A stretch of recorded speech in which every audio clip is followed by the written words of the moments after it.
Hi friends, welcome to Shreshtha's competitive special YouTube channel. Question number 1. దేశంలోని తొలి private rocket విక్రమ్-1ను ఆవిష్కరించిన సంస్థ పేరు ఏమిటి? Answer: Skyroot aerospace private limited. దేశంలోనే తొలి ప్రైవేట్ రాకెట్ ప్రయోగ సంస్థ హైదరాబాద్కు చెందిన స్కైరూట్ ఏరోస్పేస్ ప్రైవేట్ లిమిటెడ్. ఈ సంస్థ పూర్తిగా దేశీయంగా రూపొందించిన 7 అంతస్తుల పొడవైన బహుళ దశలలో ఎర్త్ ఆర్బిట్ రాకెట్ విక్రమ్-1ను అందుబాటులోకి తీసుకువచ్చింది. ఈ విక్రమ్-1 రాకెట్ను కేంద్ర శాస్త్ర సాంకేతిక శాఖ మంత్రి జితేంద్ర సింగ్ ఆవిష్కరించారు. విక్రమ్-1 పూర్తిగా కార్బన్ ఫైబర్తో తయారైన రాకెట్. ఇందులో 3D ప్రింటెడ్ లిక్విడ్ ఇంజన్లను అమర్చారు. ఇది బహుళ ఉపగ్రహాలను కక్షలో ఉంచగలదు. సుమారు 300 కేజీల బరువుండే పేలోడ్లను ఈ రాకెట్ అంతరిక్షంలోకి మోసుకెళ్లగలదు. Next question. మన దేశంలో మొట్టమొదటిసారిగా ఇండియన్ మిలిటరీ హెరిటేజ్ ఫెస్టివల్ను ఎక్కడ నిర్వహించడం జరిగింది? ఆన్సర్: న్యూఢిల్లీ. ఢిల్లీలోని మానెక్షా సెంటర్లో అక్టోబర్ 21-22న మొత్తం 2 రోజుల పాటు భారత మొట్టమొదటి సైనిక వారసత్వ ఉత్సవం జరిగింది.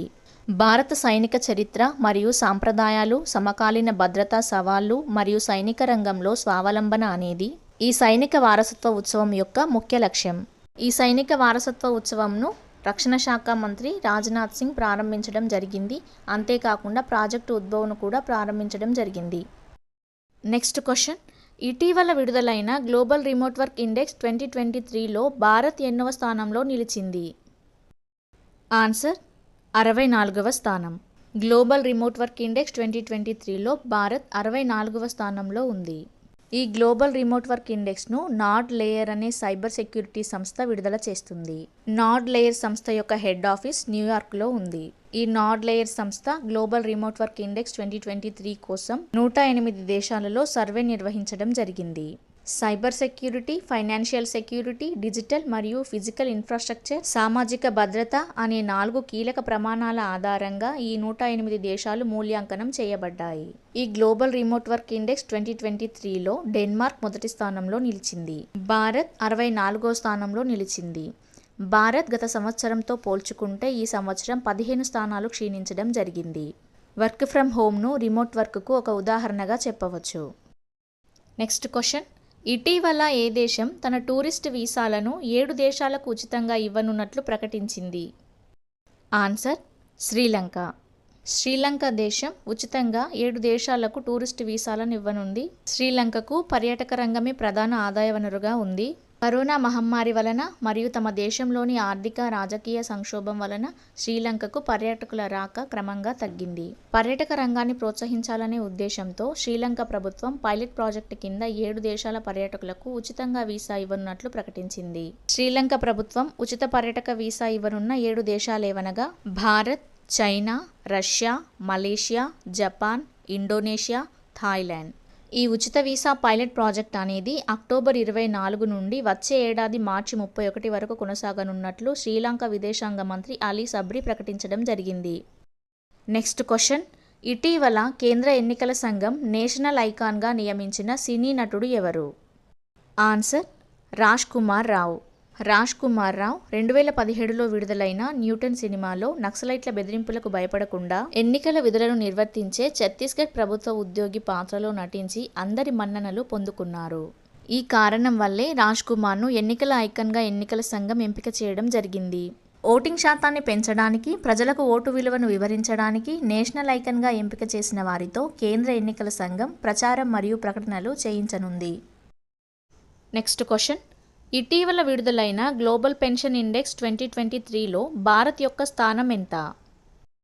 ఆన్సర్: 45వ స్థానం. మెర్సర్ సిఎఫ్ఏ ఇన్స్టిట్యూట్ ఈ గ్లోబల్ పెన్షన్ ఇండెక్స్ను విడుదల చేస్తుంది. ఇది ప్రపంచ జనాభాలో 64% మందిని కలిగి ఉన్న 47 దేశాలలో పదవీ విరమణ ఆదాయ వ్యవస్థలను పోల్చింది. మొత్తం 47 దేశాలకు ర్యాంకింగ్ ఇవ్వగా అందులో భారత్ 45వ స్థానంలో ఉంది. మొదటి స్థానంలో నెదర్లాండ్స్, 2వ స్థానంలో ఐస్లాండ్, 3వ స్థానంలో డెన్మార్క్లు ఉన్నాయి. 2022లో కూడా ఈ 3 దేశాలే మొదటి 3 స్థానంలో ఉన్నాయి. 2022లో 44 దేశాలలో భారత్ 41వ స్థానంలో నిలిచింది. ఈ సంవత్సరం గ్లోబల్ పెన్షన్ ఇండెక్స్ 2023లో నూతనంగా 3 దేశాలు చేర్చడం జరిగింది. అవి బోట్స్వానా, క్రొయేషియా, కజకిస్తాన్. ఇటీవల ఆన్లైన్ ఫైనాన్షియల్ మోసాలను నివారించడానికి గూగుల్ సంస్థ ప్రారంభించిన కార్యక్రమం పేరు ఏమిటి? Answer DG Kavach. ఢిల్లీలో గూగుల్ సంస్థ యొక్క వార్షిక ఈవెంట్ అయిన గూగుల్ ఫర్ ఇండియా 9వ ఎడిషన్ అక్టోబర్లో జరిగింది. ఈ ఈవెంట్లో ఆన్లైన్ మోసాలను అడ్డుకునేందుకు గూగుల్ సంస్థ డీజీ కవచ్ అనే ప్రాజెక్ట్ను పరిచయం చేసింది. డీజీ కవచ్ అనేది ఆర్టిఫిషియల్ ఇంటెలిజెన్స్, మెషిన్ లెర్నింగ్ సాంకేతిక పద్ధతులను ఉపయోగించి ఆన్లైన్ మోసాలను అడ్డుకుంటుందని గూగుల్ సంస్థ తెలిపింది. భారత్లో ఆన్లైన్ మోసాలను అడ్డగించడానికి, ముఖ్యంగా ఆర్థిక మోసాలను అరికట్టడానికి గూగుల్ సంస్థ రిజర్వ్ బ్యాంక్ ఆఫ్ ఇండియా మరియు నేషనల్ పేమెంట్స్ కార్పొరేషన్ ఆఫ్ ఇండియాతో కలిసి పనిచేయనున్నట్లు గూగుల్ సంస్థ తెలిపింది. ఈ డీజీ కవచ్ను భారత్లో పైలట్ ప్రాజెక్టులా ప్రారంభించనున్నారు. తరువాత ఇతర దేశాలలో కూడా ఈ ప్రోగ్రాం అమల్లోకి వస్తుంది. Next question number 8. ఇటీవల భారత్, మలేషియా దేశాల మధ్య జరిగిన సైనిక శిక్షణ విన్యాసాల పేరు ఏమిటి? ఆన్సర్ ఎక్సర్సైజ్ హరిమౌ శక్తి 2023. ఈ హరిమౌ శక్తి అనేది ఇండియా, మలేషియా దేశాల యొక్క ద్వైపాక్షిక సైనిక దళ విన్యాసం. భారత్, మలేషియా దేశాలు కలిసి ఈ విన్యాసాన్ని సంవత్సరానికి ఒకసారి నిర్వహించడం జరుగుతుంది. ఈ హరిమౌ శక్తి 2023 సైనిక దళ విన్యాసానికి ఈ సంవత్సరం భారత్ ఆతిథ్యం ఇవ్వడం జరిగింది. భారతదేశంలోని మేఘాలయ రాష్ట్రంలోని ఉమ్రోయ్ కంటోన్మెంట్లో ఈ హరిమౌ శక్తి వ్యాయామం జరిగింది. Next question. ఇటీవల చర్మ క్యాన్సర్తో పోరాడే సబ్బును తయారు చేసి 3M యంగ్ సైంటిస్ట్ ఛాలెంజ్ విజేతగా నిలిచిన బాలుని పేరు ఏమిటి? ఆన్సర్ హేమన్ బెకెలే. అమెరికాకు చెందిన 14 ఏళ్ల హేమన్ 9వ తరగతి చదువుతున్నాడు. ఇతను అతి తక్కువ ధరకే, అనగా కేవలం 800 రూపాయలకే చర్మ క్యాన్సర్ను నయం చేసే సబ్బును తయారు చేశాడు. ఈ సబ్బు పేరును స్కిన్ క్యాన్సర్ ట్రీటింగ్ సోప్ అని పేరు పెట్టానని, ఈ సబ్బు చర్మాన్ని రక్షించే డెండ్రిటిక్ కణాలను పునరుద్ధరించి స్కిన్ క్యాన్సర్కు వ్యతిరేకంగా పోరాడుతుందని, మార్కెట్లో స్కిన్ క్యాన్సర్కి సంబంధించి క్రీమ్లు మాత్రమే ఉన్నాయని, సబ్బును ఉపయోగించడం ఇదే తొలిసారి అని హేమన్ తెలిపారు. ఈ సబ్బును కనుగొనడానికి హేమన్కు 3M డిస్కవరీ ఎడ్యుకేషన్ శాస్త్రవేత్తల సలహాదారు డాక్టర్ మహ్ఫూజా అలీ సహాయం చేశారు. Next question. అక్టోబర్ 24న జరుపుకునే ఐక్యరాజ్య సమితి దినోత్సవం 2023 యొక్క థీమ్ ఏమిటి? ఆన్సర్ అందరికీ సమానత్వం, స్వేచ్ఛ మరియు న్యాయం.